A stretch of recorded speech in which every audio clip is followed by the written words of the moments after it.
गोड्डा में Adani power plant के बंद होने की चर्चा तब शुरू हुई जब गोड्डा स्थित अडानी पावर प्लांट के रैयतों ने अडानी गेट के सामने धरना शुरू कर दिया। बीते कुछ दिनों से ये प्रदर्शन जारी है, जिसमें रैयत अपनी मांगों को लेकर अड़े हुए हैं। इस आंदोलन को समर्थन देने के लिए पोड़ैया हाट के विधायक प्रदीप यादव भी मैदान में उतर आए हैं। प्रदीप यादव ने रैयतों की मांग को जायज ठहराते हुए कहा कि अडानी पावर प्लांट को इस पर गंभीरता से विचार करना चाहिए। उन्होंने कहा, मुझे अडानी पावर प्लांट से कोई आपत्ति नहीं है, लेकिन उसके काम करने के तौर तरीके से परेशानी है। जिस तरह रातों रात कर्मचारियों को रिद्धि सिद्धि कंपनी में ट्रांसफर कर दिया जाता है, उससे साफ है कि अडानी मनमानी करता है। प्रदीप यादव ने अडानी को 14 तारीख तक का समय दिया है और चेतावनी दी है। इसके बाद वे हजारों कार्यकर्ताओं के साथ धरने पर बैठेंगे। अडानी को पूरे शब्दों में, चुनौती भरे शब्दों में चेतावनी देना चाहता हूँ कि 14 तारीख बाबा साहब का न्याय दिवस है, अम्बेडकर जयंती।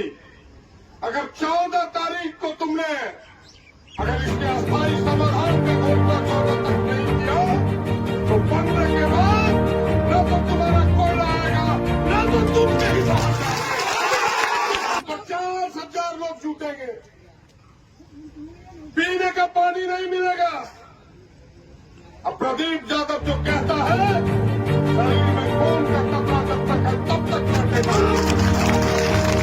चेतावनी दी है। इसके बाद वे हजारों कार्यकर्ताओं के साथ धरने पर बैठेंगे। इसी बीच गोड्डा पहुंचे सांसद निशिकांत दुबे ने इसे राजनीतिक से प्रेरित बताया। उन्होंने कहा कि जिस तरह अडानी पावर प्लांट को निशाना बनाया जा रहा है, वैसे ही जिंदल कंपनी बंद हुई थी। अब ये प्लांट बंद हुआ तो हजारों लोग बेरोजगार हो जाएंगे। निशिकांत दुबे ने कहा, अडानी ने इनोव कंपनी को ब्लैकलिस्ट कर दिया है, फिर भी उससे काम पर रखने की बात समझ से परे है। जब कर्मचारियों को अच्छे वेतन के साथ दूसरी कंपनी में भेजा जा रहा है तो इसमें आपत्ति क्यों? क्या है, इनोवा भी तो आउटसोर्सिंग कंपनी है, प्राइवेट कंपनी है। इनोव को पूरे अडानी प्लांट ने जो है पूरे देश भर में ब्लैकलिस्ट कर दिया है। कोई ऐसा नहीं है कि गोड्डा में ब्लैकलिस्ट किया है। तो जो कंपनी ब्लैकलिस्ट हो गई, उसके बदले जो है दूसरा जो है आउटसोर्सिंग कंपनी आ गया, उसमें सैलरी वही है, सैलरी बढ़ाकर ही लोग दे रहे हैं। तो मुझे लगता है कि ये रगड़ा है।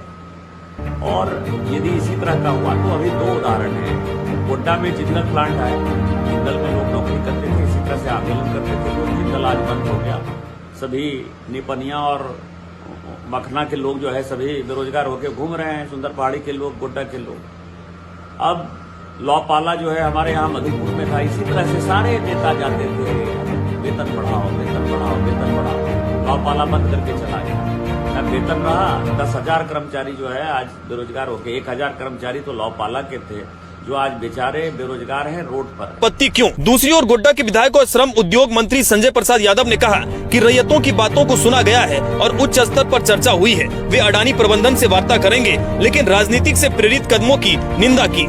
और जो लोग इसके आड़ में राजनीति करता है, ये आप लोगों को पता है कि आप लोगों को आगे बढ़ा करके वो ब्लैकमेलिंग करेगा, सौदाबाजी करेगा, आपकी हितों की बात नहीं कर सकता है, जिस तरह से आए दिन हमेशा होते रहा है। लेकिन संजय यादव आपका बेटा, आपका भाई ये आश्वासन देता है, गोड्डा विधानसभा के साथ साथ अडानी पावर प्लांट के साथ साथ पूरे राज्य में जितना प्लांट है उसको इंसाफ मिलेगा।